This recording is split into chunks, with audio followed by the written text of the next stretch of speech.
Soberano Deus e eterno Pai, em nome do Teu Filho amado Jesus, Te louvamos e agradecemos pela oportunidade, ó Pai, de estarmos aqui reunidos para ouvir da Tua palavra, uma porção maravilhosa que será ministrada aos nossos corações.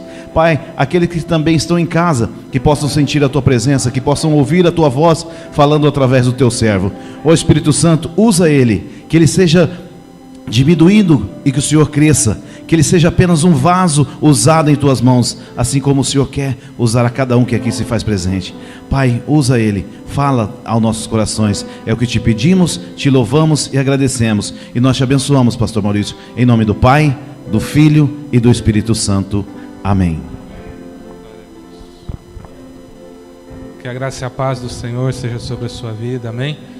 Obrigado por você estar aqui nesse sábado à noite, obrigado a cada um de vocês, ao templo de adoração, obrigado a vocês, né, por se dispor a estar conosco.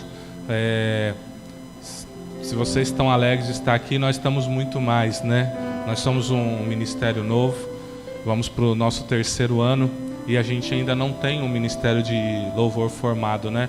Então a gente se enche de alegria quando a gente vê um baterista, porque Deus falou assim pra gente: compre os instrumentos, eu vou mandar. Então a gente começou, né?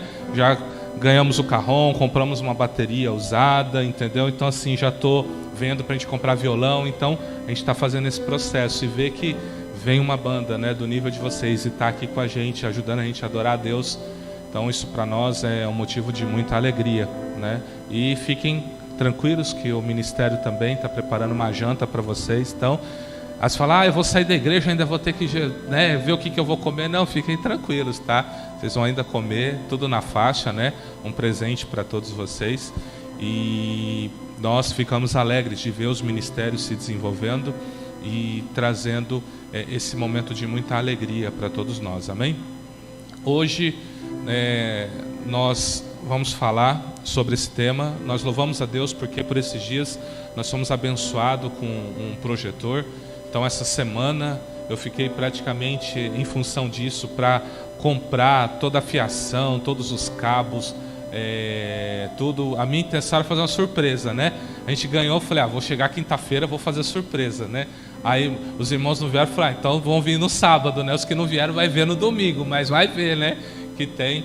Então a gente comprou, né? A gente está fazendo aquisições para melhorar. Então nós louvamos a Deus, né?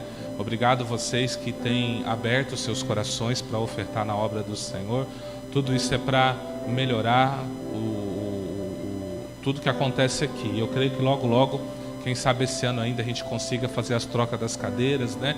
E melhorando, ampliando o templo, porque Deus, Ele vai fazendo assim, Ele vai crescendo, vai movimentando, vai trazendo pessoas, vai abençoando, vai prosperando vocês, e tudo isso vai ser resultado desse investimento que a gente vai fazendo, amém? O tema que foi dado é mais que vencedores, e você pode acompanhar no telão, o tema é Romanos 8:1, que diz assim: portanto agora nenhuma condenação há para os que estão em Cristo Jesus, que não andam segundo a carne, mas segundo o Espírito. E mais um pouco no banner também foi dado esse tema, ainda em Romanos 8, no 37. Mas em todas essas coisas somos mais do que vencedores por aquele que nos amou. Então, nós precisamos conversar um pouco sobre essa carta de Romanos para poder chegar no capítulo 8 e poder discutir o que é isso.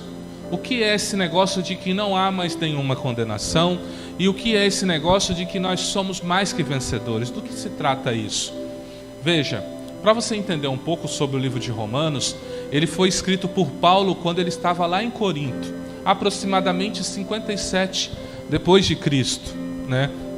Cristo veio, nasceu e houve um marco, né? Jesus, podem não aceitar, podem negar Jesus, mas todos têm que dizer, hoje que ano que nós estamos? 2021, depois de Cristo. Então Cristo já dividiu a data, ainda que o mundo fale, eu não creio nesse Cristo, então ele vai ser obrigado a ter duas datas, data 1, depois de Cristo, e data 2, lá no judeu, que é quem? O pai de Jesus. Então o ateu fica louco com isso, né? Ele vai falar, e agora, que data que eu escolho? né? Se eu escolher a data depois de Cristo, eu tenho que declarar que Cristo veio. Se eu escolher a data do judaísmo, que eles estão contando desde o comecinho, e aí? É o pai dele, e agora? Fica difícil para nós, né? Então vamos logo no depois de Cristo aí, que já tá bom, né? Todo mundo aceitou, tal. Então Paulo, ele escreve essa carta, né? Onde ele tem uma intenção, ele quer levar o evangelho lá para a região da Espanha, lá para aquele lado lá, e ele escreve essa carta. Se eu não me engano, ele estava na casa de Gaio, o Tércio estava ajudando ele a escrever essa carta, e ele queria demonstrar qual era o evangelho que ele pregava. Por quê? Porque Paulo, ele era um pouco, digamos assim, diferente dos apóstolos. Todos os apóstolos, eles eram chamados de indoutos. O que é isso? Eles tinham ensino fundamental, ensino médio, no máximo.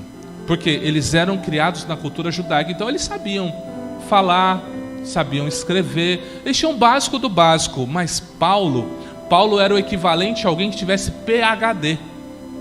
Paulo, ele era fariseu de fariseu. O que é isso? Um cara muito estudado. E quando ele vinha no começo matando os cristãos, ele acreditava que ele estava fazendo isso para Deus. Então Deus o interpelou no meio do caminho. Por que você está me perseguindo? Ué, quem é você? Ele falou, eu sou Jesus a quem você está perseguindo. Ele falou, Senhor, o que o Senhor quer de mim? Eu quero que você vá lá para a casa do Ananias e espere até eu te dar uma orientação. E ele foi. Então a partir daí, ele começou um período. Ele passou mais ou menos 3 anos lá no Monte da Arábia, lá no Monte Sinai, estudando e reestudando. Por quê? Porque lá na casa do Ananias ele foi batizado com o Espírito Santo. Ele ficou cego vendo a glória de Jesus, porque Jesus queria mostrar para ele que ele nada mais era do que um seguidor cego. Ele não via, ele não conseguia enxergar que Jesus era o Cristo. Então quando Cristo se revelou, ele revelou a sua natureza. Então ele vai nessa busca, e aí antes dele se encontrar com os apóstolos, o próprio Jesus faz com ele o que fez com Moisés. Você lembra como era com Moisés? Moisés subia no monte. A Bíblia diz assim, que os que estavam com Moisés no monte, eles olhavam para o chão e eles viam as ruas de ouro lá no monte. O céu desceu no monte, eles viam o céu ali no monte. Então Moisés ficava lá face a face falando com Deus. Deus faz a mesma coisa com Paulo, porque assim como o Antigo Testamento tem um profeta, o Novo também tem, que é o apóstolo Paulo. Ele é o 12º apóstolo, que os discípulos se anteciparam e votaram, fizeram aquela votação que caíam lá no Matias. Mas era para ser o Paulo, aquela vaga era do Paulo. E aí vem Paulo, ele começa a ter revelações. Paulo vai falar, inclusive na primeira carta de Coríntios, ele fala assim, o que eu recebi do Senhor. Ninguém me falou isso, que o Senhor Jesus na noite que foi traído, ou seja, Paulo ele esteve um tempo aprendendo do próprio Jesus o Evangelho. Jesus ensinou. O tempo que o Senhor Jesus passou com os discípulos na terra, ou seja, 3 anos, o Jesus passou com ele lá no monte 3 anos. Eu não sei se isso é uma informação nova, mas se for, aprenda isso. E aí Paulo passa esse tempo e ele começa a pregar o Evangelho. Aí como ele começa a se destacar, por quê? Por causa das revelações que ele recebia. Era tamanhas revelações que Deus chegou a enviar um espinho na carne. E aí Paulo esclarece, a saber, um mensageiro de Satanás, para me esbofetear, para que eu não me gloriasse nas revelações que eu recebia. Tamanha eram as revelações. Que tipo de revelação? Era a seguinte: conheço um homem que no corpo não sei, se fora do corpo não sei. Eu só sei que ele esteve lá no 3º céu, no paraíso, ouvindo sobre coisas inefáveis. Esse era o nível de revelação. Paulo estava aqui, ele falava assim, eu acho que eu vou lá no paraíso. Fechava o olho e Deus levava. Era desse jeito o nível dele. Só para você entender que nível que era. Então ele pregava um evangelho aonde trazia confusão para os judeus da época. Em que sentido? Ele falava o seguinte, deixa eu falar uma coisa para você. Você foi chamado judeu? Foi. Então siga os preceitos da lei, sem problema. Mas deixa eu te dizer, se você andar na lei do Espírito, você não precisa guardar mais nada do que está na lei, porque tudo foi cumprido em Cristo. E aí ele se virava e pregava essa doutrina para os gentios. Falava: olha, vocês gentios agora recebem o mesmo favor. Quem é gentil? Toda aquela pessoa que não é judeu. Ou como os judeus chamam de Binei Noá. Eu ensinei esses dias aqui no ensino bíblico. Binei Noá, os filhos de Noé. Todos aqueles que não são descendência direta de Abraão são chamados de filhos de Noé. E se eles vivem uma vida justa, os judeus consideram que eles são salvos, tá? Eles têm que seguir só 7 leis. Eu falei isso lá no estudo para vocês de quarta-feira. Então, esses são os gentios, pessoas fora do judaísmo. Não tenho pai, não tenho mãe judia, então eu sou um gentio. E nisso, Paulo começa a pregar. Por quê? Porque por causa dessa revelação, os judeus achavam-se maiores que os gentios, e os gentios começaram a se achar maiores que os judeus. Só que Paulo vem e fala: não, nenhum é maior, Cristo que é tudo. Nós somos iguais.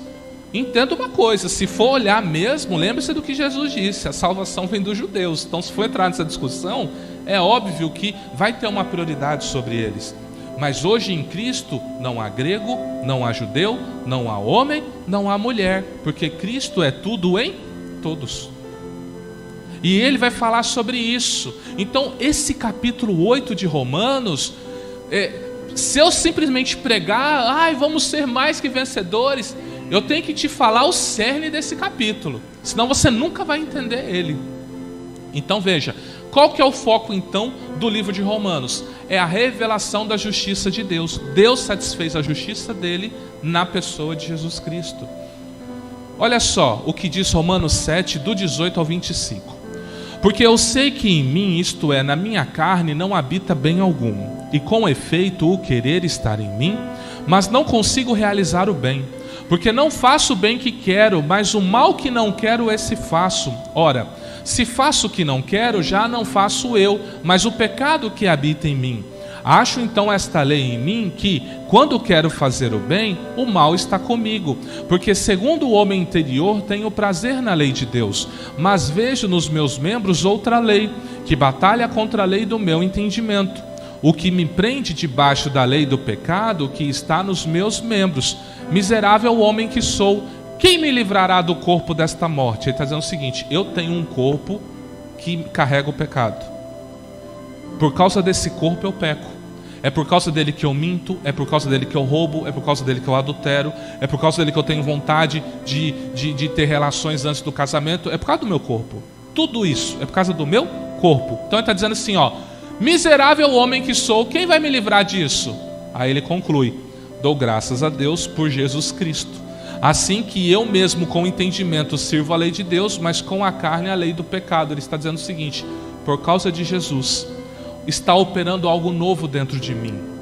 Então agora eu consigo servir a Deus com prazer, mas ainda sou afligido com o meu corpo. Por quê? Porque a nossa salvação ocorre em 3 aspectos: espírito, alma e corpo. Espírito, no exato momento que você confessa Jesus Cristo. Alma, durante toda a sua vida aqui na terra.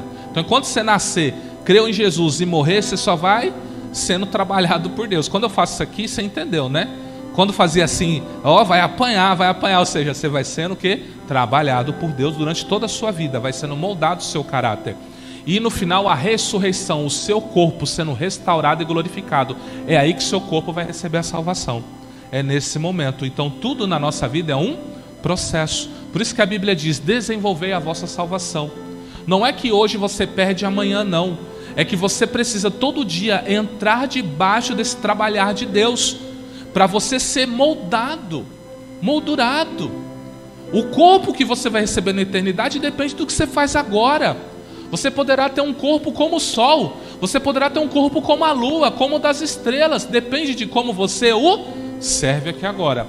Quanto mais você viver para Ele, mais glória você terá.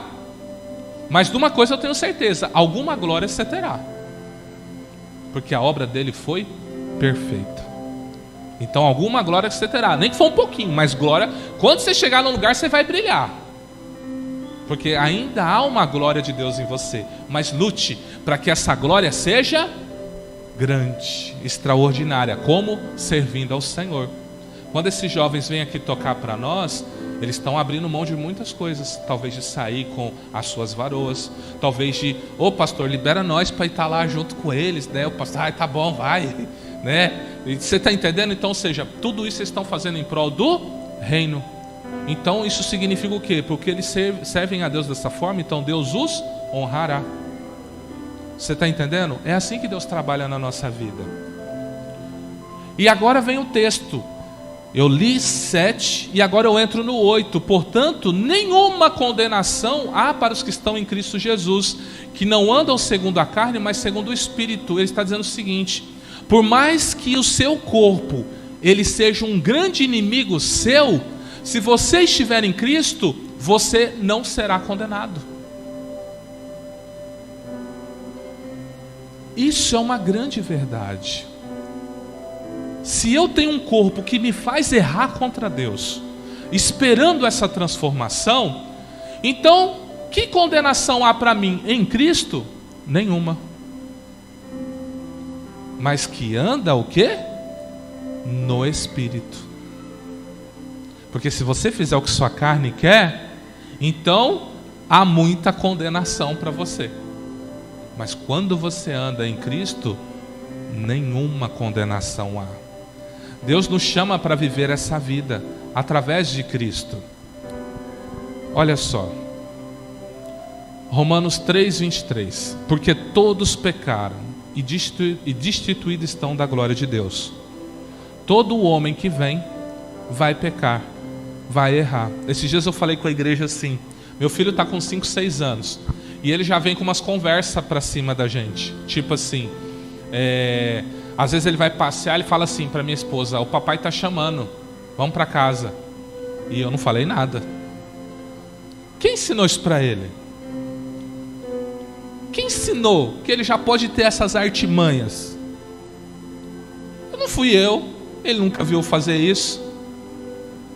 Você entende? Então já existe algo dentro dele, inclinando ele para o caminho errado. Por isso que a Bíblia diz: ensina o teu filho o quê? Na palavra do Senhor, no caminho do Senhor. Porque toda essa base, toda essa estrutura estará dentro dele. Quando ele crescer, ele não vai se desviar. Porque na hora que vier o desvio, vem a estrutura. Como que eu sei isso? Pega esses prédios aí feitos no Japão, nesses lugares que tem terremoto. Eles têm uma estrutura para suportar grandes tremores. Então na hora que vem um tremor, o prédio balança de um lado, balança do outro, mas no final ele fica firme. Então quando eu coloco Jesus Cristo, né, eu dou essa base para a criança, ou dou essa base para o novo convertido que é uma criança, então vem o vento, vem a tribulação. Eu vou sair, eu vou desistir, eu não quero mais. Quando tá para cair, de repente para a ventania e fala: opa, fiquei firme, olha só, consegui vencer essa tribulação. Porque a base estava sólida. A nossa base é a rocha, que é Cristo Jesus. Portanto, como por um homem entrou o pecado no mundo, e pelo pecado a morte, assim também a morte passou a todos os homens, por isso todos pecaram. Romanos 5:12. Porque o salário do pecado é a morte, mas o dom gratuito de Deus é a vida eterna por Cristo Jesus, nosso Senhor. O que ele está dizendo? Como Adão pecou, entrou o pecado no mundo. E qual é o salário do pecado? A morte. Então agora a morte entrou, e por isso os homens morrem, por causa do pecado. Todo homem que comete pecado, ele está antecipando, né? Pensa da seguinte maneira: imagina esse copo. Imagina que esse copo é o copo da sua vida. O meu copo está quase cheio. Imagina que tudo isso aqui é pecado. Na hora que chegar aqui, e transbordar, Deus me chama. É mais ou menos assim que funciona com o ser humano. Aí quando o ser humano se arrepende, ou seja, ele entende a vida errada que ele levou, ele confessa a Deus, então Deus vem, pega e joga o pecado para fora. A Bíblia diz que ele arranca, ele tira, ele lança no mar do esquecimento. Ele não se lembra mais, o que ficou para trás, ficou para trás. Que condenação há para você que agora anda em Cristo Jesus? Mas pastor, eu já fiz tanta coisa errada. Pois é, fez, ficou no passado, se arrependeu, pediu perdão, segue agora para uma nova vida, segue para um novo caminho.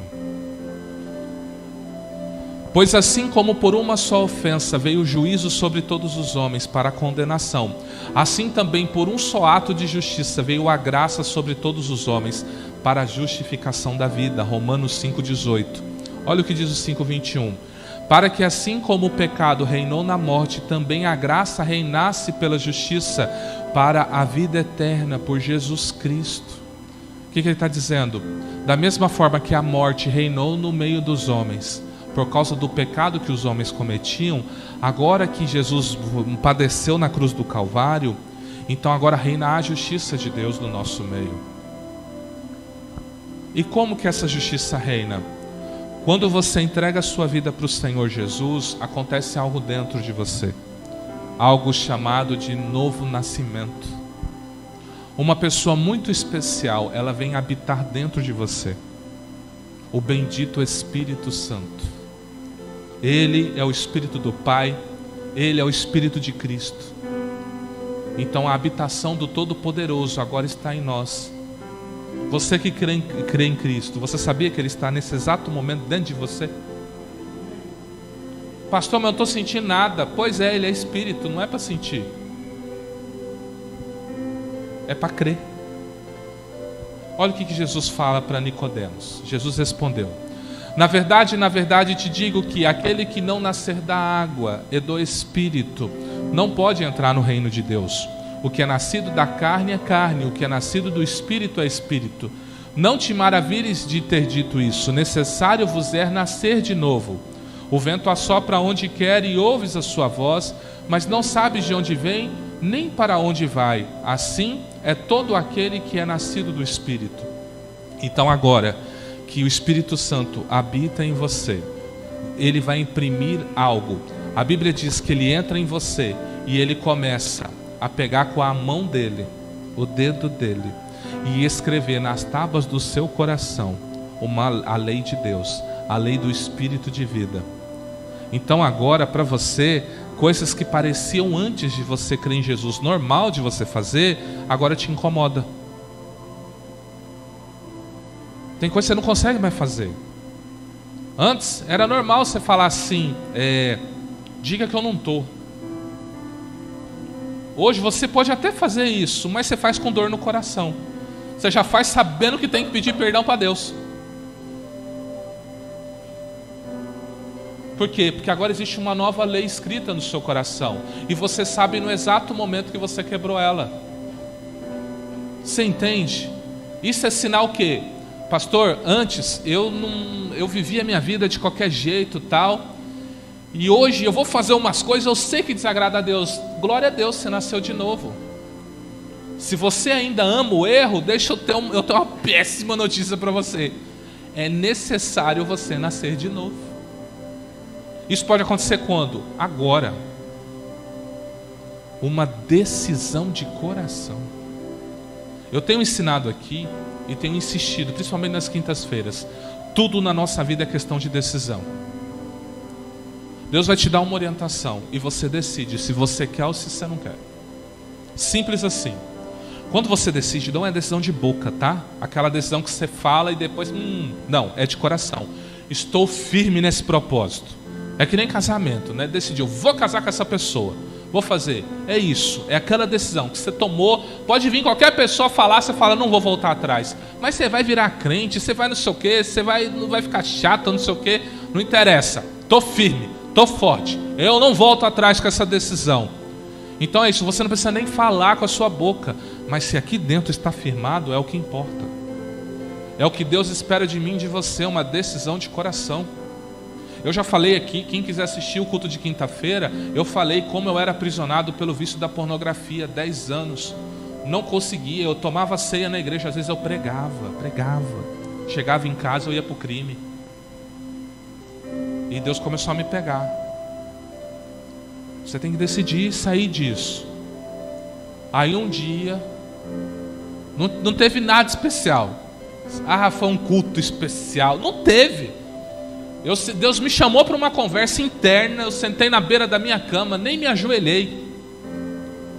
Só para você ver, não tem que ajoelhar, cara no pó. Irmão, numa conversa séria pode ser andando aqui na rua. Você pode agora no banheiro ter a conversa mais séria da sua vida com Deus e Deus mudar a sua história ali. Porque ali você falou direito com Ele. E você vem na igreja, chora, faz, mas você nunca tomou uma decisão. E aí eu tomei uma decisão na beira da minha cama, falando: Deus, a Bíblia diz, se o Senhor quiser me libertar, o Senhor me liberta. Porque se o Filho vos libertar, verdadeiramente sereis livres. Eu quero essa liberdade, eu não aguento mais ser preso pelo pecado. Entra, por favor, ou me mata. Eu falei desse jeito para Deus: ou o Senhor me liberta, ou o Senhor me mata. Estou vivo até hoje. Então o que Ele fez? Me libertou. Aquilo que me aprisionava, sabe? Antes eu olhava assim, uma mulher, dependendo da roupa que ela vestia, eu ficava louco. Hoje eu olho, às vezes eu falo assim: meu Deus, por que essa mulher não vê a indecência dessa roupa? Será que ela não entende que ela tem que valorizar o corpo dela, em vez de ficar mostrando para todos esses homens aí? Deus está reservando um homem para ela, está mostrando para todo mundo. Ou você sai falando: gente, tô com 10 mil aqui em casa, mas não conta para ninguém. Você faz isso? Ninguém sabe quanto você está com muito dinheiro, não é? Então por que você mostra os seus tesouros para todo mundo aí? Não é? A gente tem que ter sabedoria com essas coisas. O que é nascer de novo? É você receber a vida do Espírito Santo em você. E o que significa isso? Significa o seguinte: embora o poder do pecado habite no seu corpo, pelo poder do Espírito Santo você vai conseguir dizer não. Ele não tem mais essa influência. João Batista, quando viu Jesus, ele falou assim: eis aí o Cordeiro de Deus que tira o pecado do mundo. Por isso que Paulo vai dizer: nenhuma condenação há para os que estão em Cristo Jesus. Porque o Cordeiro tirou. Antes ele cobria, agora ele tirou, ele arrancou. Não existe mais condenação para você. Diante de Deus não há. Mas se não há essa condenação, por que a sua mente te condena? Porque você precisa passar por uma renovação de mente. Você precisa crer nessas palavras. Se Ele te perdoou, está perdoado. Para que se condenar? Quem sou eu para te julgar? Quem é você para me julgar? Eu tenho que ter uma expectação que haverá uma grande restauração na sua vida. E você tem que ter a mesma expectação que Deus fará uma grande restauração na minha vida. Porque aquele que começou a boa obra é fiel para terminar ela. Então, o que vem a ser mais que vencedor é você ouvir e fazer exatamente o que o Espírito diz para você fazer. Quem tem ouvidos, ouça o que o Espírito diz às igrejas. Isso está em Apocalipse 2:7, 2:11, 2:17, 3:29, 3:6, 3:13 e 3:22. As 7 cartas às igrejas, aonde Deus fala, Jesus vai falando para João: ao que vencer. Quem são os vencedores? Quem são os mais que vencedores? São os que ouvem a voz do Espírito Santo e executa exatamente o que Ele diz. Eu já contei para vocês, Deus uma vez já mandou eu pedir conta do meu trabalho, porque eu precisava passar numa prova. Ele começou a usar N pessoas para dizer: você tem que passar nessa prova, você tem que passar. Chegou um pastor para mim na época e falou assim: eu entendo que você tem que passar nessa prova. E eu falei: Deus, eu não consigo passar trabalhando, eu já tentei. Eu estou 2 anos tentando passar, trabalhando, estudando, eu não consigo. Eu vejo só uma possibilidade: sair do trabalho. Ele falou: sai, eu vou te sustentar. Eu falei: mas Deus, minha esposa está grávida de 5 meses, como que eu vou sair? Ele falou: sai. Saí, fiquei 5 meses desempregado, né? Passei na prova, acho que 1 ou 2 semanas depois nasceu meu filho. Aí 15, 20 dias depois eu estava contratado, com um valor que era o dobro do salário que eu tinha saído a primeira vez. Que na minha cabeça eu nunca ia ter aquele salário na minha vida. Mas por quê? Quem tem ouvidos, ouça. A nossa vida é governada pelo Espírito. Então não há condenação para mim, nem há condenação para você. Ah, mas meu vizinho fala, meu pai fala, minha mãe fala, meu sobrinho fala, meu pastor fala. Não interessa, você está em Cristo, não há condenação para você. O vento assopra onde quer. O que é isso? O mover do Espírito Santo. Você ouve o vento, o uivo do vento, mas você não sabe de onde ele está vindo. Ele vem do norte, do sul, do leste, do oeste. Você até olha para a árvore, né? Para ver aonde está balançando, né? Falar, ele está vindo daqui, né? E às vezes vem daqui, vem um geladinho, vem um quente. Fale agora. A gente não sabe, porque esse é o mover do Espírito Santo. Ele faz como lhe aprouver, do jeito dele. Assim é todo aquele que é nascido do Espírito. Hoje você está aqui. Hoje vocês estão aqui tocando numa igreja de 20, 30 pessoas. Amanhã Deus leva vocês para tocar para 10 mil. Assim é a nossa vida. Eu tenho algum mérito nisso? De forma alguma. O único mérito meu é me entregar a esse mover. Pode mover, Deus, pode fazer, faz do seu jeito, mesmo que doa, faça.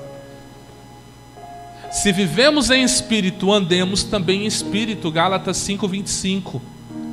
Romanos 8, 6, 9 diz assim: porque a inclinação da carne é morte, mas a inclinação do espírito é vida e paz. Porquanto a inclinação da carne é inimizade contra Deus, pois não é sujeita à lei de Deus, nem em verdade o pode ser. Portanto, os que estão na carne não podem agradar a Deus. Vós, porém, não estáis na carne, mas no Espírito, se é que o Espírito de Deus habita em vós. Mas se alguém não tem o Espírito de Cristo, esse tal não é dele. A Bíblia diz que o Espírito testifica com o nosso Espírito que somos filhos de Deus. E se somos filhos de Deus, somos herdeiros com Cristo e co-herdeiros. Por quê? Por causa dessa habitação. Então Deus começa a falar dentro do seu coração: você é filho, você é filha. Você tem tesouros que você nem imagina. Pare de andar na carne. Pare de confiar à voz do seu corpo. Está difícil? Se incline à sujeição do meu Espírito. Deixe o meu Espírito te governar. Ouça o que Ele diz. Ele vai te dizer, e Ele te avisa, irmão. Ele te avisa. Ele vai dizer assim: não pega nesse celular, não vai ali, não fala com o fulano. Você vai sair para quê? Aí de repente é um acidente, é um remorso, é algo. Por quê? Porque você não ouviu o que o Espírito dirigiu você. Quantas vezes eu estou aqui, de repente vê um negócio assim, entra nessa rua, fala, e continua. Aí lá na frente eu vejo a surpresa assim, você está entendendo? Eu falo, nossa. Aí eu começo a entrar em oração: Deus me livra. Deus fala: meu filho, eu não falei para você entrar na outra rua?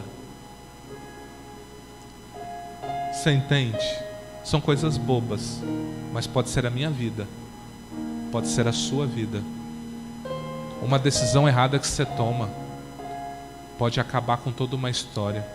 Tem decisões nossas que atrasam a nossa vida em 5, 10, 15, 20 anos. Por quê? Porque sequer teve paciência de perguntar para Deus. E Deus está falando com a gente o tempo todo, tá? Eu não esqueço um dia que eu estava lavando o carro. Era umas 11 horas, não tinha ninguém na rua. Esse período de toque de recolher às 9 horas, não tem? Estava lá umas 10 horas lavando. Falei, se chegar por isso eu moro aqui mesmo. Vou falar, eu estou só lavando o carro, né? E estou lá lavando o carro e tal. E de repente eu estou pensando, porque uma pessoa tinha falado assim para mim: eu fui postar os negócios e as pessoas estão falando que eu sou ingrata, que eu tenho ingratidão. Aí eu pensando nisso, eu estou lá lavando o carro. Mas Deus, né? E esse negócio de ingratidão, né? Que bobagem, isso não sei o quê, né? A vida segue, não sei o quê. Aí eu estou pensando, só falando isso em pensamento. De repente o Espírito Santo me interpela. E foi repreensão, tá? Ele falou bem assim para mim: vocês, foi desse jeito. Eu estava aqui lavando o carro, não parei de lavar, só baixei a cabeça enquanto ele falou no meu coração: vocês não têm moral nenhuma de falar de ingratidão, porque a vossa vida é uma vida de ingratidão ao Pai. Baixei a cabeça e falei: não falo mais nesse assunto. Falei: tá bom, senhor, já entendi, não falo mais nesse assunto. Quem sou eu para falar de ingratidão se eu vivo sendo ingrato ao Pai? Pai me dá coisas lindas, maravilhosas, eu nem sei como agradecer. E às vezes eu falo: não, Deus está me abençoando, eu não vou na igreja hoje. E aí, ingratidão. Porque quando não tinha nada, não perdia um culto. Mas agora que está tendo, né? Eu estou dizendo, irmão, que é para você ir em todos os cultos? Não. Eu estou dizendo que você tinha uma postura. E depois que Deus começou a manifestar grandezas na sua vida, você mudou a sua postura. É isso que você tem que olhar. Claro, eu como pastor quero ver vocês aqui, né? Na quarta, na quinta, na sexta, no sábado, domingo, né? Eu quero, mas eu sei que vocês têm uma vida. Vocês têm momentos de família. Vocês precisam fazer as coisas de vocês. Eu sei disso. Eu como pastor desejo vocês estarem aqui comigo, né? Mas você tem que analisar como era a sua vida quando estava tudo errado. Você estava segunda na igreja e agora que melhorou, você deu um pulo para fora. Ah não, domingo tá bom. É isso que você tem que pensar. O que diremos, pois?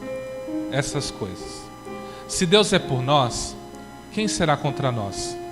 Aquele que nem mesmo seu próprio filho poupou, antes o entregou por nós, por todos nós, como não nos dará também com ele todas as coisas? Quem intentará acusação contra os escolhidos de Deus? É Deus quem os justifica. Quem é que os condena? Pois Cristo quem morreu, ou antes quem ressuscitou dentre os mortos, o qual está à direita de Deus e também intercede por nós. Quem nos separará do amor de Cristo?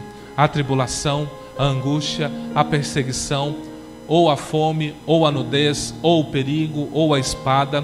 Como está escrito, por amor de ti somos entregues à morte todo dia, somos reputados como ovelhas para o matadouro, mas em todas essas coisas somos mais que vencedores, por aquele que nos amou, porque estou certo que nem a morte, nem a vida, nem os anjos, nem os principados, nem as potestades, nem o presente, nem o porvir, nem a altura, nem a profundidade, nem alguma outra criatura nos poderá separar do amor de Deus que está em Cristo Jesus, nosso Senhor. Por que nós somos mais que vencedores? Porque nós cremos na sua morte, nós cremos na sua ressurreição, nós cremos que a nossa dívida foi paga. Não há nada que eu possa fazer para que meu pecado seja perdoado. Tudo que eu preciso, Jesus fez. Jesus, ele morreu por tudo, desde a minha vida espiritual, minha vida sentimental, minha vida financeira, minha vida com os amigos. Jesus, ele veio para restaurar todas as coisas. Eu sei que às vezes a gente pensa que tem áreas que Jesus não quer entrar. Eu vou te dizer algo: se Jesus não fosse Senhor de toda a sua vida, Jesus quer escolher a sua esposa, o seu marido, Ele quer escolher seu filho, sua filha, Ele quer escolher o seu emprego, Ele quer ser Senhor de todas as áreas da sua vida. Jesus, ele quer ser Senhor de todas as áreas da sua vida. Não adianta Jesus ser Senhor só da sua vida espiritual, e a sua vida financeira você faz de qualquer jeito, a sua vida sentimental você faz de qualquer jeito, ou Jesus ser Senhor da sua vida sentimental, mas a sua vida espiritual está de qualquer jeito. Não adianta, Jesus tem que ser 100% Senhor da sua vida. Para sermos mais que vencedores, precisamos receber a sua morte, crer na ressurreição, receber a vida do Espírito Santo em nós e vivermos conforme a sua direção para nós, a igreja, a noiva do Cordeiro, que é Jesus Cristo, Yeshua HaMashiach, Jesus o Messias. A nossa vida, nós fomos criados para a sua glória, para o seu louvor. Um Deus que quer guiar todos os seus passos, um Deus que quer te ajudar. Irmãos, eu já ouvi testemunho que muita gente se riria, mas eu fiquei tão feliz, sabe, pessoas que foi fazer bolo, não sabia fazer. Jesus, me ensina a fazer esse bolo. E o bolo dessa pessoa ficou melhor que muito confeiteiro, que ela foi pedir para o Senhor, o confeiteiro dos confeiteiros. Jesus é médico dos médicos, advogado dos advogados, é o confeiteiro dos confeiteiros. Ele é tudo, irmãos. Não há nada em que Jesus não seja Senhor. Ele é Senhor supremo e absoluto. Ele sabe tudo.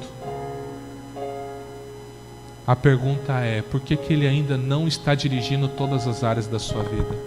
Como você vai ser mais que vencedor se essa vida do Espírito ainda não habita em você? Vamos orar? Eu convido o ministério para estar aqui me ajudando. Eu quero que você, se você ainda não tomou essa decisão de viver essa vida no Espírito, essa vida de entrega ao Senhor, se Jesus ainda não é Senhor de todas as áreas da sua vida, decida isso hoje. Fala: Jesus, eu quero que o Senhor seja Senhor de tudo, de mim, da minha família, dos meus negócios, dos meus relacionamentos, de tudo. Eu quero que o Senhor tenha a última palavra na minha vida. É o Senhor que decide. Eu posso tomar qualquer decisão, mas se o Senhor falar para não tomar, eu não tomo, eu volto atrás. Se Jesus for Senhor supremo da sua vida, então você é mais que vencedor. Não haverá condenação para você. Você pode ficar em pé?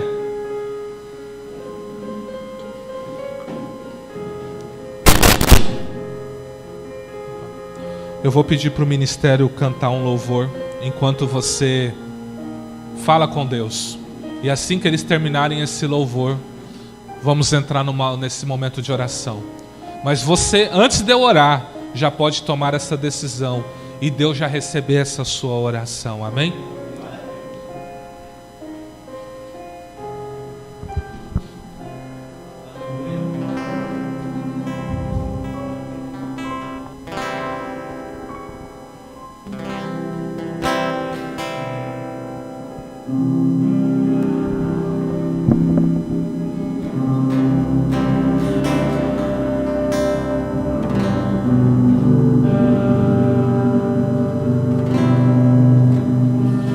Vem ganha forma, Senhor.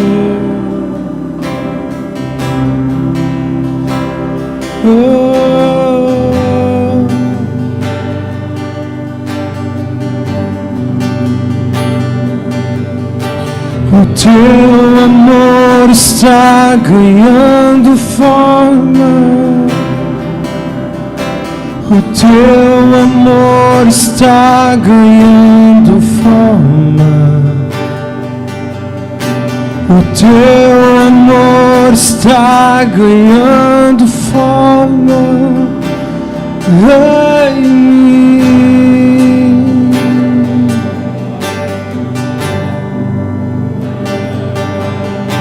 O teu amor está ganhando forma.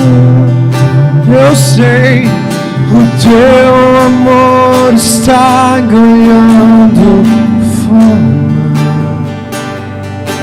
O teu amor está ganhando em mim.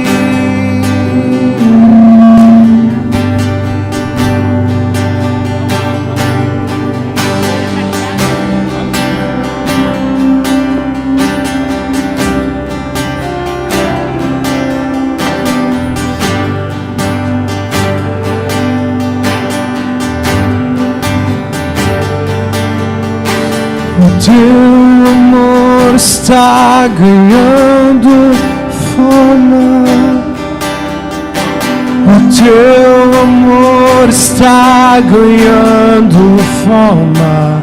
Declaremos isso, querido, diga: o teu amor está ganhando forma em mim. Eu sei que está, Senhor. O teu amor está ganhando forma. O teu amor está ganhando forma. O teu amor está ganhando forma em mim.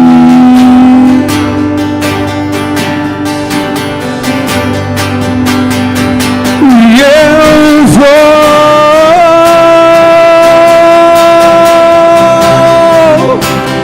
me esvaziar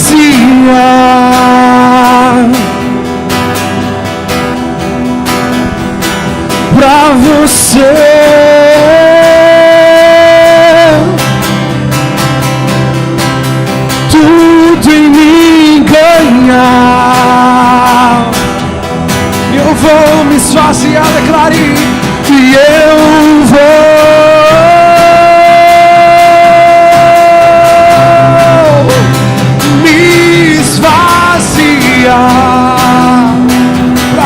você, Senhor Jesus,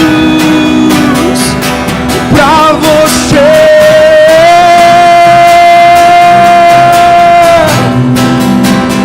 Tudo em mim ganhar.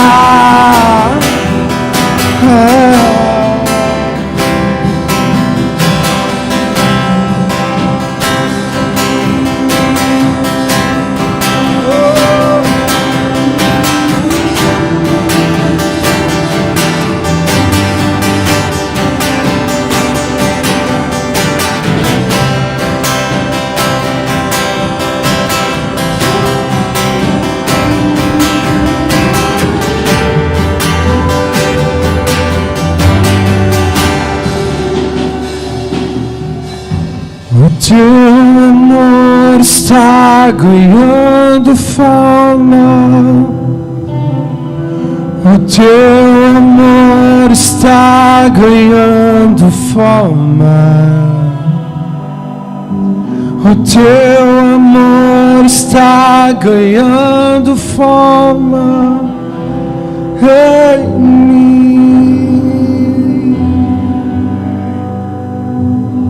Declaremos isso junto. O teu amor está ganhando forma. Eu sei que está. O teu amor está ganhando forma. O teu amor está ganhando forma em mim.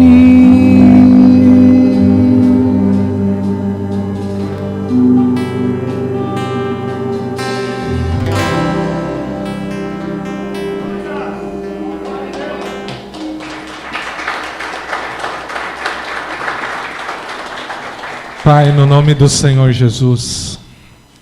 Jesus é o caminho, a verdade e a vida. Ninguém vem ao Pai senão por Ele. Sabemos, Pai, da necessidade de crermos nesta vida, nessa obra de Jesus Cristo. Por isso, Pai, aqui estão seus filhos e filhas, aqueles que ainda não se decidiram, Pai, e que tomaram a decisão para que Jesus seja Senhor absoluto e supremo de todas as áreas das suas vidas, para que eles sejam mais que vencedores, para que eles não vivam debaixo de nenhuma condenação.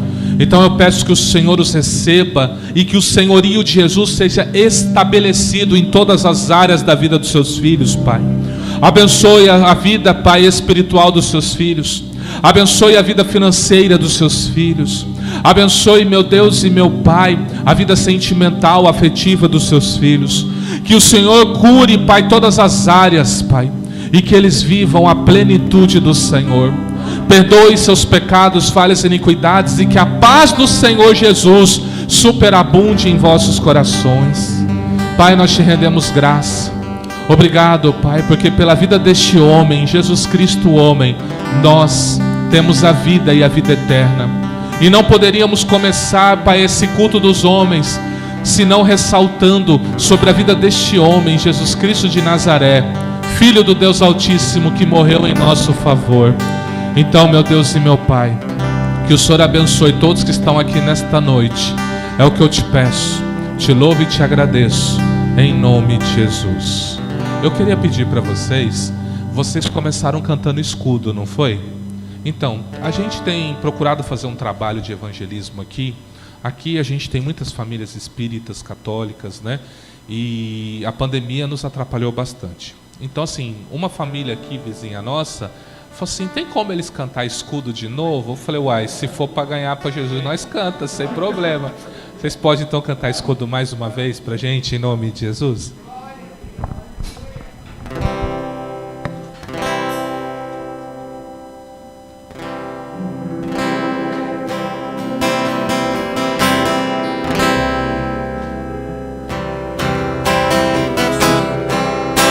Por toda a minha vida, ó Senhor, te louvarei,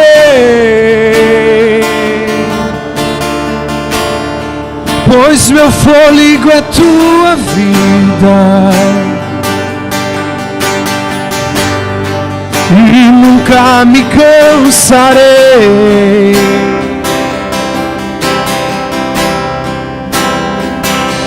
terremoto é mais doce do que o mel, que me tira desta cova e me leva até o céu. Já vi fogo e terremoto, vento forte que passou. Já vivi tantos perigos, mas tua voz me acalmou. Aleluia. Tu dá ordem às estrelas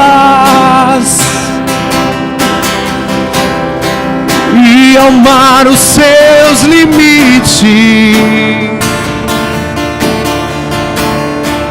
Eu me sinto tão seguro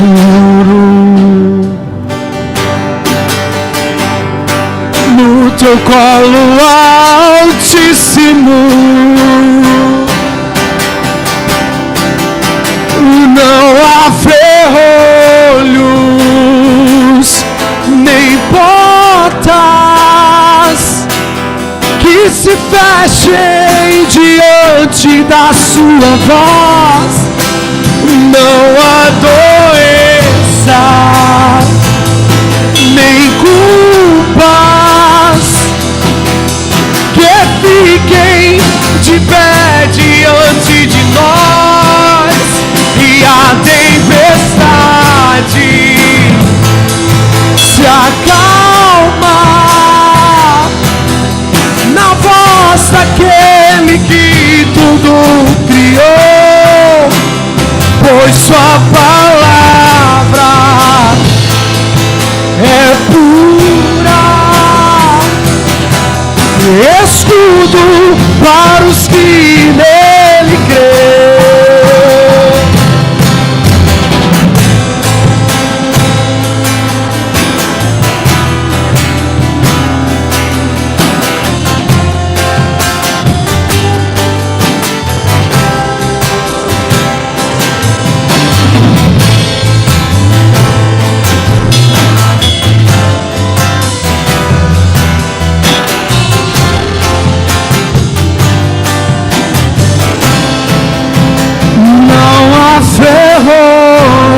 Ferrolhos nem porta que se fechem diante da sua voz. E a tempestade se acalma na voz daquele que tudo criou, pois sua palavra é pura.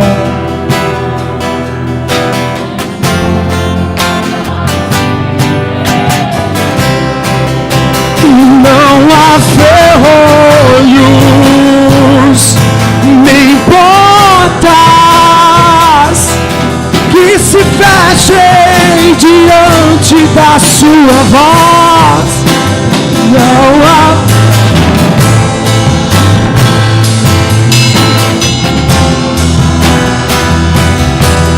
que fiquem de pé diante de nós. E a tempestade se acalma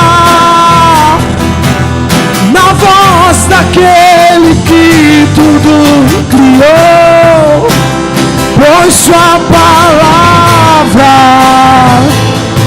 é pura, escudo para os que nele creem. Aplauda Jesus, amém? Glória a Deus. Que Deus abençoe vocês. Obrigado pela disponibilidade. Agradeço o vosso pastor, né? Manda o nosso abraço para ele, né? Que Deus abençoe ricamente. Estenda suas mãos assim, vamos agradecer ao Pai.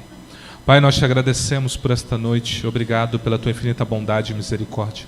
Que o Senhor abençoe cada um dos seus filhos aqui. Leva-os em paz e segurança, guarda livres de todo mal. Nós te agradecemos também pelo jantar, Pai, que será concedido ali, que venha nos alimentar, sobejar, sustentar e nenhum mal nos fazer. Nós te agradecemos por este alimento também, Pai, em nome de Jesus. Que o amor de Deus Pai, que a graça e a paz de nosso Senhor e Salvador Jesus Cristo e as doces consolações do Espírito Santo seja sobre a sua vida, hoje e sempre. Se você crê, você diz... Amém. Deus te abençoe em nome de Jesus. Aplauda Ele, que é digno.